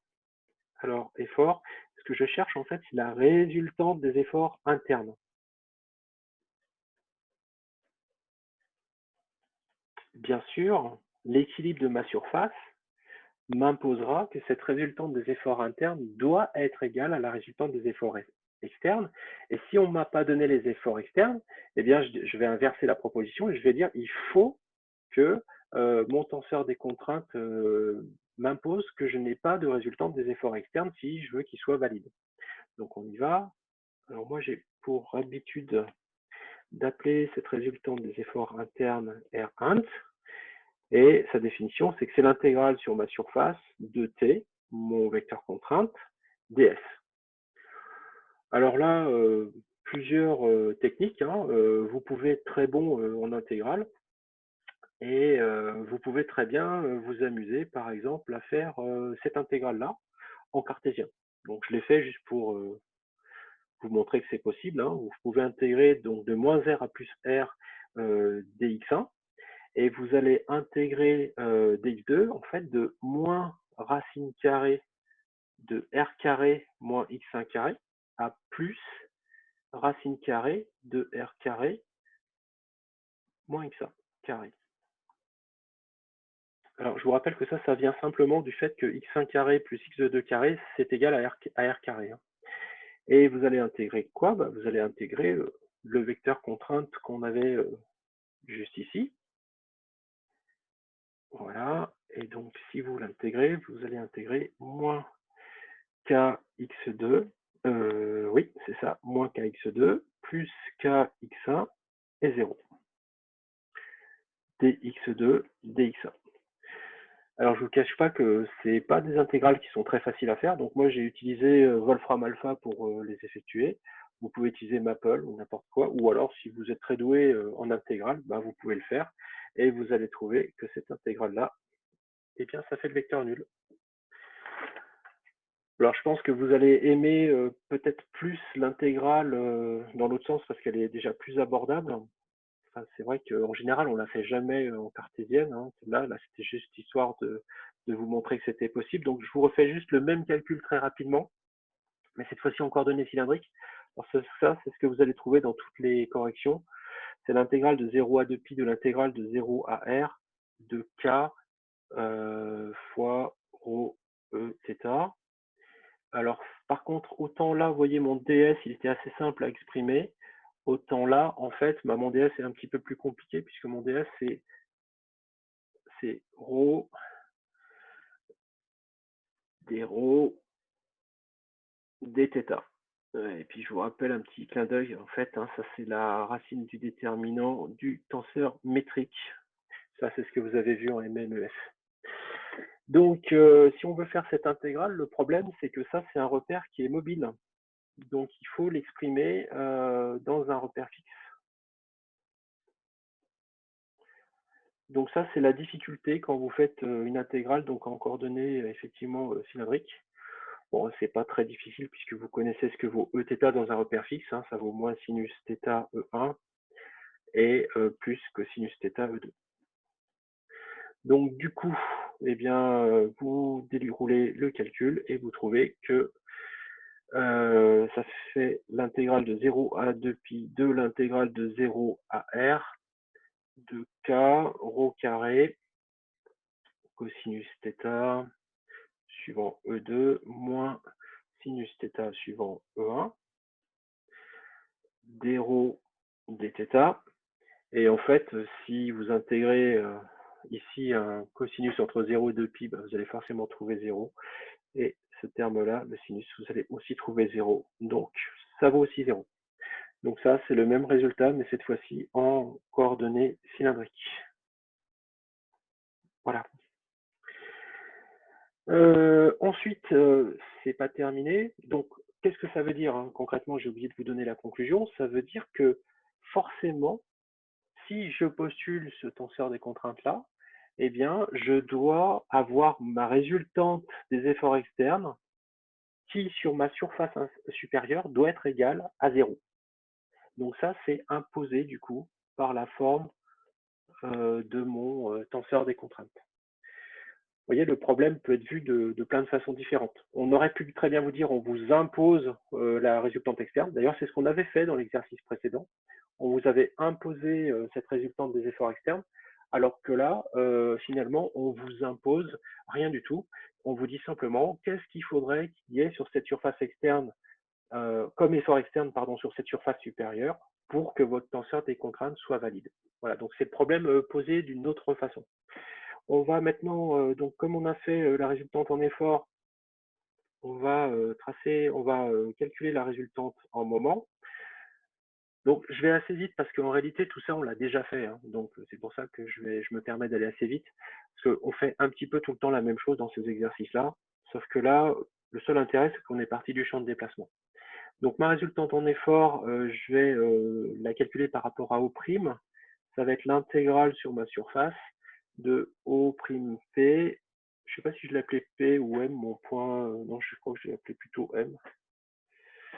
Voilà, c'est l'intégrale de O'M vectoriel T, mon vecteur contrainte ds. Donc là, hein, de la même façon, j'ai le choix, je peux très bien faire mon intégrale en coordonnées cartésiennes, hein. Sauf que là, vous allez voir que ça se complique un tout petit peu, hein.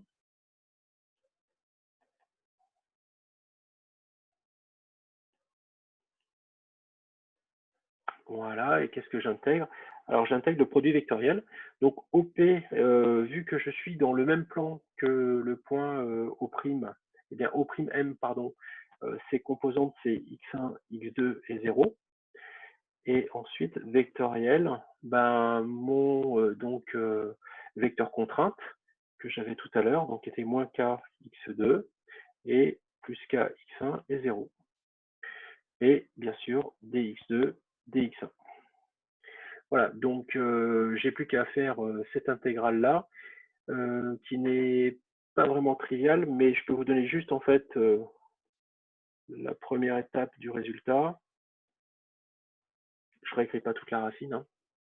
Donc il va falloir que vous intégriez en fait k1 x carré plus x1 carré plus k x2 carré, dx2 dx1, et là vous allez tomber sur k fois pi r4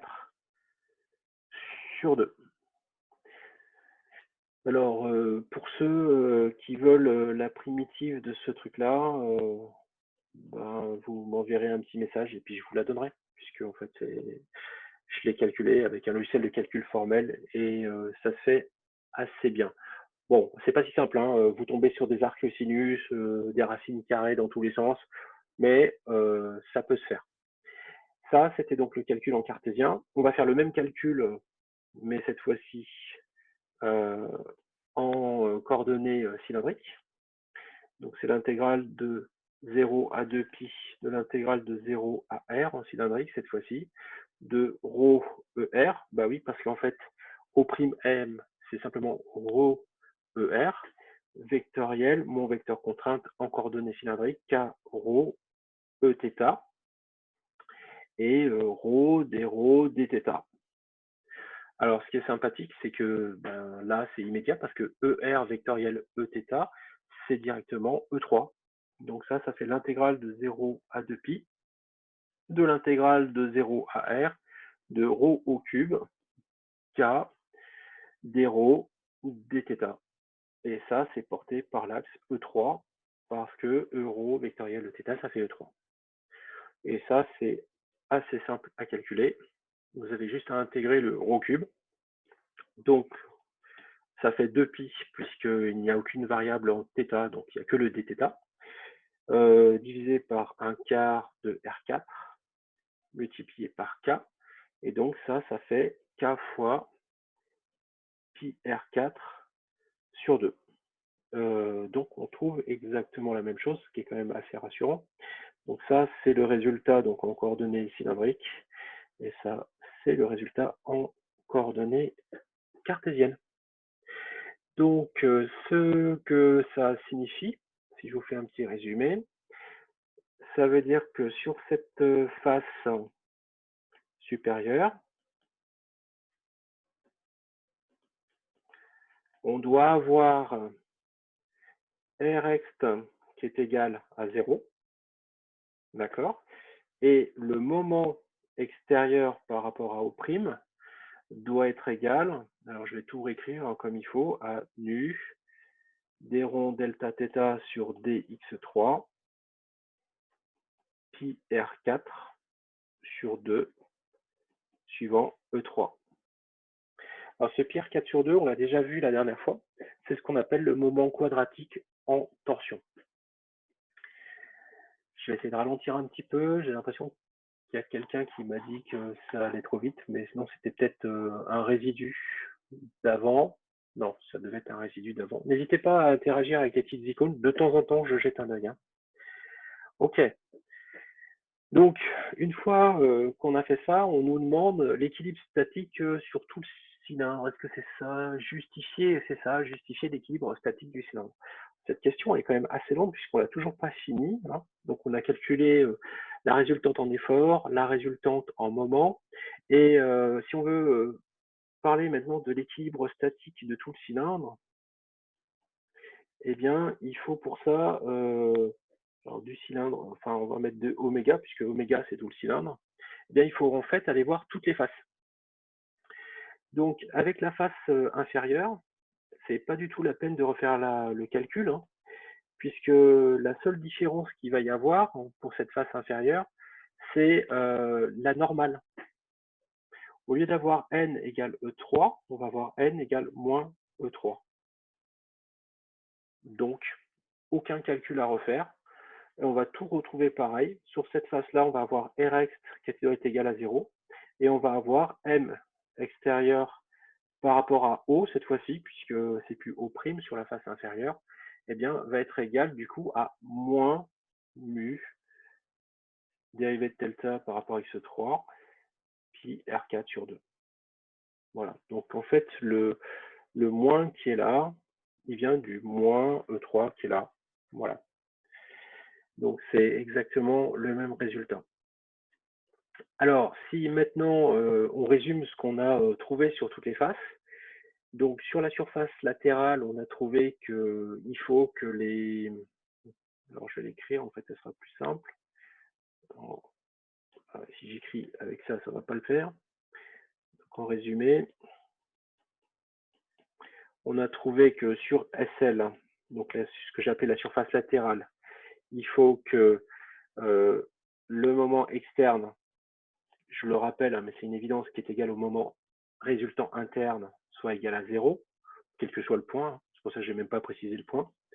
Le résultant des efforts internes et externes doit être nul. C'est normal, c'est parce que c'est une surface libre. Et sur SL, pardon, S sup, eh bien là, je dois avoir, pareil, résultante des efforts externes internes qui est égal à 0, mais je dois avoir surtout mon moment externe qui est égal à K fois, donc une constante, en fait, matériaux fois pi R4 sur 2. Et sur la surface S1, eh bien, je dois avoir la même chose avec un signe moins. Voilà, donc si j'ai ça, eh bien, effectivement, je peux tout ramener, en fait, ces torseurs-là, je peux tous les ramener en un seul point, et je vais bien trouver que ma somme des moments en ce point est égale à 0, et ma somme des efforts en ce point est égale à 0. Donc, à la condition que j'ajoute des moments externes ici, eh bien, mon solide sera en équilibre statique. Voilà. Donc ça répond à la question de l'équilibre statique. Alors maintenant, la question 6, c'est une question de cours déguisée. Je peux faire une petite pause là si vous le souhaitez. Oui, il y a Cyriane qui veut poser une question. Oui, en fait, j'ai une question. Je comprends pas la différence entre R... Enfin, en fait, pas la différence, mais pourquoi on écrit toujours R1 égale Rxt? En fait, c'est quoi int et ext, la différence de calcul ou... Je sais Ok. pas trop ce que c'est. C'est ennuyeux que tu poses cette question-là à ce moment-là, parce que ça veut dire que tous les exercices que je vous ai fait avant, ça... Alors, attendez, j'arrive plus à retrouver mon... J'arrive plus à retrouver... Oula, oula, oula. Excusez-moi. Oui, ce qui est ennuyeux, c'est que je ne sais pas du coup si tu as bien compris tous les exercices qu'on a fait avant. En fait, j'ai compris qu'on essaye de vérifier si c'est égal à la condition de chargement, je pense qu'on a. Alors, non, mais c'est parce que je l'ai peut-être mal expliqué. Alors, je recommence. Je ne vais pas tout recommencer, je vous rassure, hein, mais simplement, je vais préciser quelque chose. Alors, c'est une petite aparté là. Donc, lorsque vous avez une surface, eh bien, vous avez une densité d'effort surfacique, par exemple, qu'on va appeler TD. Alors, c'est quoi hein, cette densité d'effort surfacique? N'oubliez pas, ça c'est des newtons mètre moins 2. Ce sont des pascals en fait, hein, ces trucs-là. C'est des pascals. Alors, c'est pas une pression.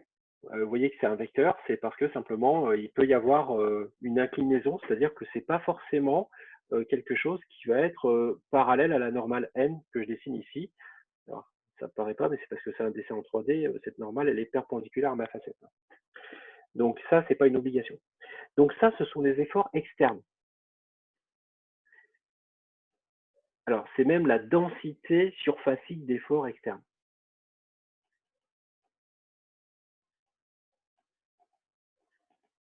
Et le petit d veut dire qu'en général, c'est donné. Il se trouve que dans cet exercice-là, ce n'est pas donné. Au contraire, on vous dit qu'est-ce qu'il faudrait qu'il y ait pour que. Et cette densité d'effort surfacique externe, si on l'intègre sur la surface, on trouve une résultante externe en effort qui vaut l'intégrale sur la surface de TD et S. Voilà, ça c'est l'extérieur du solide. Est-ce que cette partie-là est claire? Oui, oui, ça c'était bon. D'accord, ok. Donc maintenant, ben, je vais faire la même chose, mais je vais regarder ce qui se passe en fait à l'intérieur du solide. À l'intérieur du solide, en fait, ce qui se passe, c'est que j'ai la même densité d'effort qui doit équilibrer, et elle s'appelle T. D'accord? Donc cette densité d'effort, en fait, qui doit équilibrer, je vais la calculer. Alors, ce que je suis en train d'équilibrer, c'est peut-être ça, en fait, qui n'était pas assez clair, hein. Ce que je suis en train d'équilibrer, c'est uniquement cette surface, hein. Et je suis en train de chercher qu'est-ce qui fait que cette surface ne bouge pas. C'est ça, en fait, hein, quand on dit je recherche l'équilibre, c'est qu'est-ce qui fait que cette surface qui est en rouge, là, ne bouge pas. Eh bien, ce qui fait qu'elle ne bouge pas, c'est parce que la densité d'effort surfacique TD, elle est complètement égale à la densité d'effort surfacique, en fait, T. Et si je voulais avoir la même notation que mon ext et int, ben celui-là, je l'aurais appelé plutôt text. Et celui-ci, là où je mets rien en général, je devrais plutôt l'appeler t1. Comme ça, au moins, vous feriez bien la distinction. Alors maintenant, en fait, pourquoi est-ce qu'il y en a un qui est dans un sens et l'autre, alors qu'en fait, à la fin, ce qu'on cherche à égaler, c'est t qui doit être égal à td.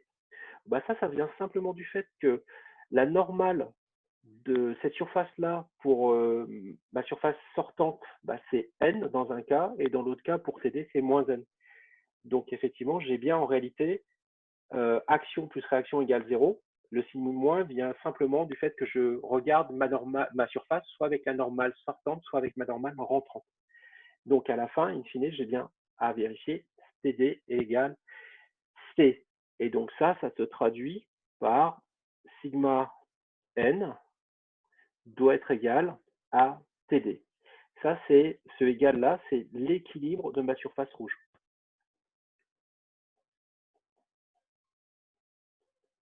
Alors, je ne vais pas le faire, mais je peux faire le même raisonnement pour le moment. Est-ce que c'est plus clair? Oui, oui, en vrai, oui, c'est mieux. Enfin, je comprends bien. J'ai compris. Ok. Qui a bien compris l'explication? Vous mettez un petit pouce bleu si vous avez bien compris. J'avais un problème de connexion. Juste, du coup, quand on veut vérifier un équilibre, donc il y a les deux équations à vérifier, fait que sigma soit symétrique et que la divergence de sigma plus f est égale 0. Et il faut aussi vérifier que TD est égal à T. Tout à fait. En fait, ce qu'on appelle l'équilibre à vérifier par le tenseur des contraintes, c'est toutes ces équations d'équilibre-là. C'est-à-dire les trois équations d'équilibre dans tout le volume et toutes les équations d'équilibre à chaque surface. Alors, sachant que c'est encore plus compliqué que ça, parce que les équations d'équilibre en surface, elles doivent être vérifiées localement, ça c'est un équilibre local, et globalement, ça c'est un équilibre global, en résultante. Quelquefois, et c'est déjà arrivé dans des TD qu'on vous a présentés, l'équilibre global qui est là était respecté, mais pas l'équilibre local. Dans ce cas-là, on dit le tenseur des contraintes, bon, bah, il n'était pas parfait, mais malgré tout, il respecte l'équilibre global. Et en plus, il se trouve qu'à l'endroit où il ne nous respecte pas l'équilibre local, bah, ce n'est pas vraiment l'endroit qui nous intéresse pour faire notre calcul de contraintes. Vous voyez? Donc ça, c'est une façon de dire bah, c'est pas très grave s'il ne respecte pas toujours les équilibres à tous les endroits de mon solide. C'est faux, hein, bien sûr, hein, mais néanmoins, pour faire une première approximation, ça peut être intéressant. Et du coup, le fait que ça respecte l'équilibre, c'est parce qu'on veut que sigma ait une réalité physique. Ben oui, parce que en fait, Ok. très honnêtement, en tant qu'ingénieur, si vous postuliez des tenseurs de contraintes juste pour le plaisir et que vous en faites rien pour faire du calcul derrière, ça va faire moyen quoi dans les réunions. Oui, non. Non, effectivement, c'est ce qu'on cherche, hein. On cherche à peut-être que ça on vous le répète pas assez, mais on vous l'a, je pense, répété en MEXP au premier semestre, mais on cherche réellement à modéliser effectivement le monde physique qui nous entoure. C'est le but essentiel de tout ce qu'on vous montre comme théorie dans ces différents cours. Ok, donc on vous demande maintenant dans la 6e question, Monsieur? les... Oui. Je suis désolée, c'est juste pour être sûre que j'ai bien compris quelque chose. En fait, quand on écrit R1, c'est ce qu'on a calculé là, égale Rx. En fait, Rx, on le connaît parce que là, c'est pas, enfin, la surface n'est pas chargée. Alors, soit on le connaît, c'était le cas dans les exercices d'avant, et donc il faut vérifier qu'il est bien égal à ce qu'on a dit. Soit on ne le connaît pas, c'est le cas dans cet exercice-là, et on dit, si on veut que notre solide soit en équilibre, il faut qu'il soit égal à ça. Et là, c'est Mhm. exactement ça. On dit, si on veut que notre solide soit en équilibre, il faut que Rx soit égal à 0. Mais là, c'est le cas particulier de cet exercice. Ok, merci beaucoup.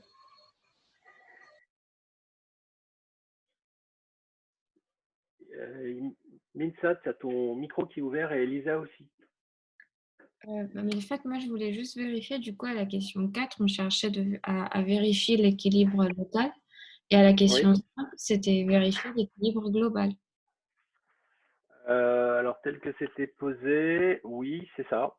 D'accord. La question 4, on vous demandait effectivement de calculer le vecteur contrainte. En général, quand on vous fait cette demande-là, c'est pour vérifier l'équilibre local. Tu as tout à fait raison. Et alors que dans l'autre, c'était pour vérifier l'équilibre global. Ouais, Ça marche. Merci. d'accord. Alors ensuite, on vous demande de récapituler les conditions précises pour lesquelles le champ de déplacement donné constitue la solution exacte du problème. Alors, on va faire un tout petit peu de MMEF. Donc, rappel sur la formulation forte en fait du problème en mécanique des solides. Donc, la formulation forte, c'est la divergence de sigma doit être égale à 0 lorsque vous n'avez pas de force de volume, et il faut que votre tenseur, en fait, sigma, soit symétrique. Donc ça, c'est la première chose à respecter. Ensuite, il faut qu'il y ait un lien entre sigma et le tenseur de déformation. Donc ça, eh bien, ça se fait par le biais de la loi de comportement. Donc ça vous donne encore une série d'équations, ce qu'on a utilisé tout à l'heure. On le fait à l'envers, là, on refait tout le problème dans l'autre sens. Epsilon, il a été déduit du gradient du déplacement. Voilà. Et ça constitue donc toutes les équations de la solution, de la formulation forte de votre problème. Et dans une formulation forte, il y a autre chose en plus, il y a tout ce qu'on appelle les conditions limites. Et donc ici, eh bien, on avait comme condition limite que sur la surface inférieure, eh bien, notre champ de déplacement était nul. Donc ça, c'est ce qu'on appelle des conditions de Dirichlet. On nous a dit aussi où il faut que sur la surface latérale, eh bien, on ait sigma fois n égale à 0. Eh bien, ça, c'est une condition de Neumann, si vous regardez bien. Alors, pourquoi une condition de Neumann? Parce qu'en fait, si vous vous souvenez bien, en MMEF, une condition de Neumann, c'est une condition en réalité sur la dérivée du déplacement. Enfin, je dis du déplacement, mais de la variable inconnue. Là, votre variable inconnue, c'est U.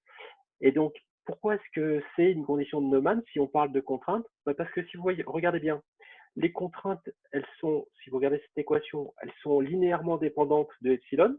Donc là, il n'y a pas de relation de dérivée ou d'intégration.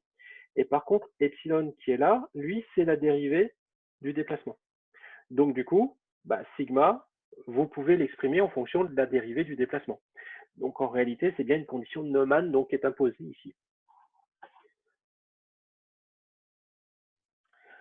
Ok, donc ça c'est tout bon. Et puis il se trouve que si on était en MMEF, eh bien on s'arrêterait là.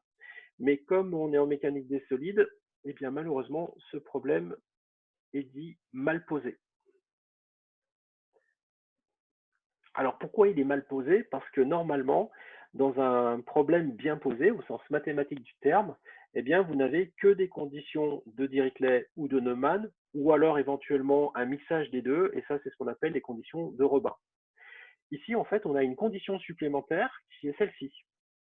C'est que l'intégrale sur la face supérieure ou inférieure de ma résultante, en fait, c'est-à-dire de sigma n ds, eh bien, doit être égale à plus ou moins une valeur que j'ai appelée C comme couple. Hein. Et donc ça, c'est obligatoire parce que sinon, je n'aurai pas d'équilibre.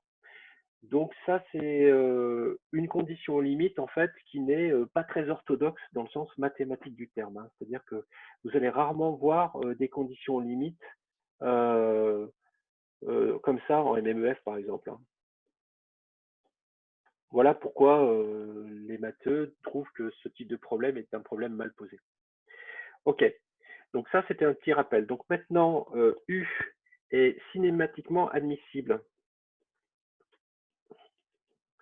Alors ça, pour parler comme en MEF, ça veut dire qu'il appartient à l'espace vectoriel H1 qui a comme condition qu'il respecte il vérifie des conditions de Dirichlet.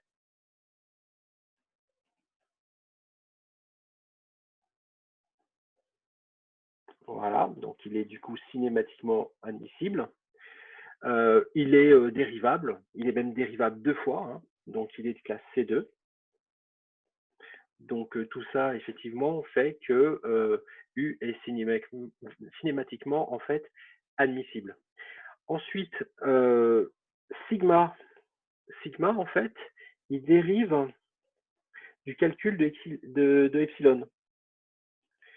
Et epsilon dérive du champ de déplacement U, qui était cinématiquement admissible. D'accord? Donc ça, c'est parfait. On n'a rien d'autre à vérifier pour lui. Et en plus, sigma vérifie toutes les équations d'équilibre à condition qu'on mette un couple sur les faces supérieures et inférieures. Donc, il vérifie toutes les conditions aux limites de Neumann. Voilà. Et donc, du coup, eh bien, j'ai oublié toutes les conditions d'équilibre de Neumann. En fait, j'ai oublié quand même de vous en mettre une. C'est, il vérifie aussi que, en fait, si je l'ai mise là, en fait, elle est là. Effectivement, sur la face latérale, en fait, il vaut 0. Donc, il vérifie bien toutes les conditions de Neumann. Donc, étant donné qu'on a U cinématiquement admissible, sigma statiquement admissible,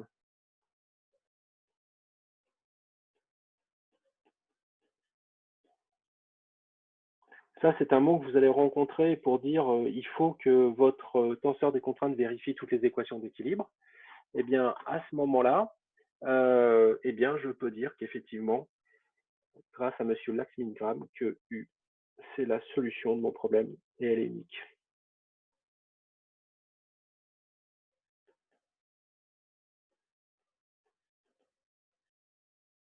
Donc ça répond à la question 6.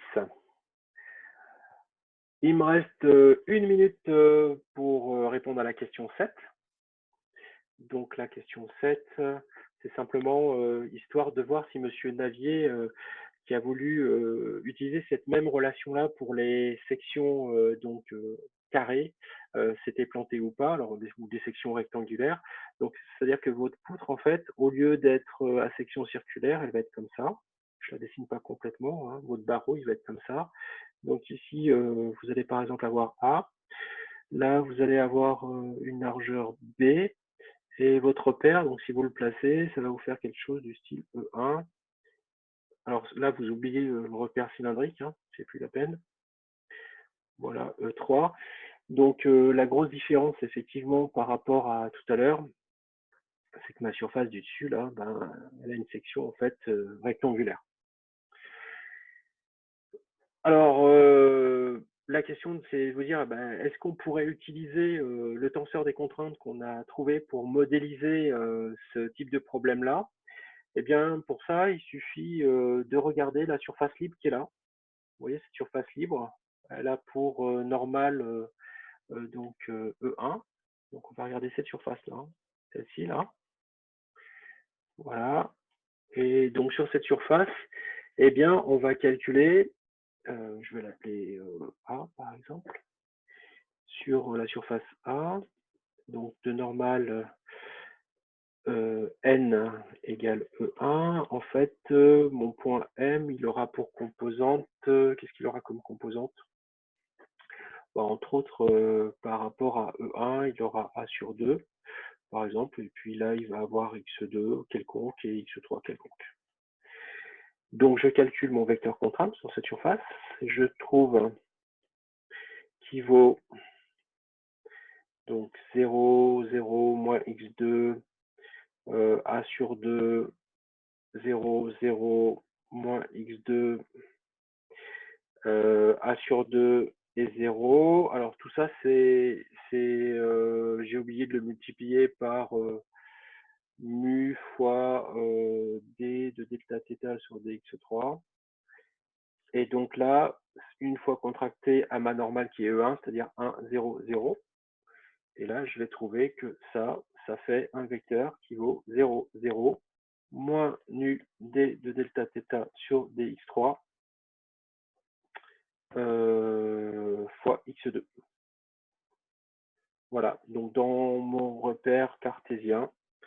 Et ce truc-là, vous voyez ce qui est en train de se passer, et ben, c'est que ça, c'est différent du vecteur nul. D'où ben, TD, il ne peut pas être égal à 0. TD, il doit être différent de 0. Et ben, ça veut dire que si effectivement vous n'êtes pas en train de faire quelque chose sur ces surfaces, mais que vous n'appliquez que des couples sur la surface inférieure et supérieure, eh bien, ça veut dire que c'est impossible d'utiliser ce tenseur des contraintes pour une surface, pour une section rectangulaire.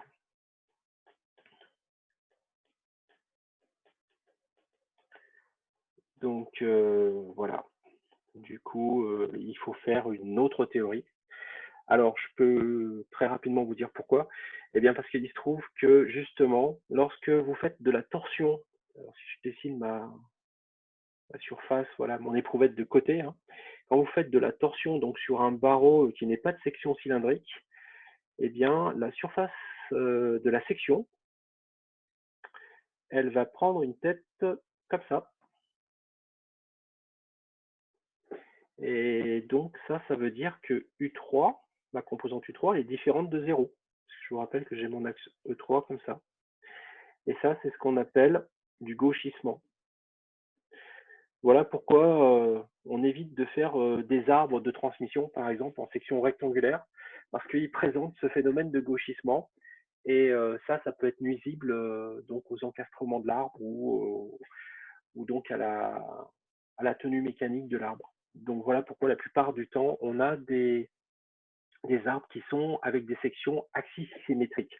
Donc si vous avez une section donc comme ça marche, hein, vous êtes axisymétrique, mais vous pouvez aussi avoir des tubes. Hein. Donc ça, c'est ce que font les gens pour alléger les arbres de transmission, ils mettent plutôt des tubes. C'est aussi une section axisymétrique, donc il n'y a pas de gauchissement.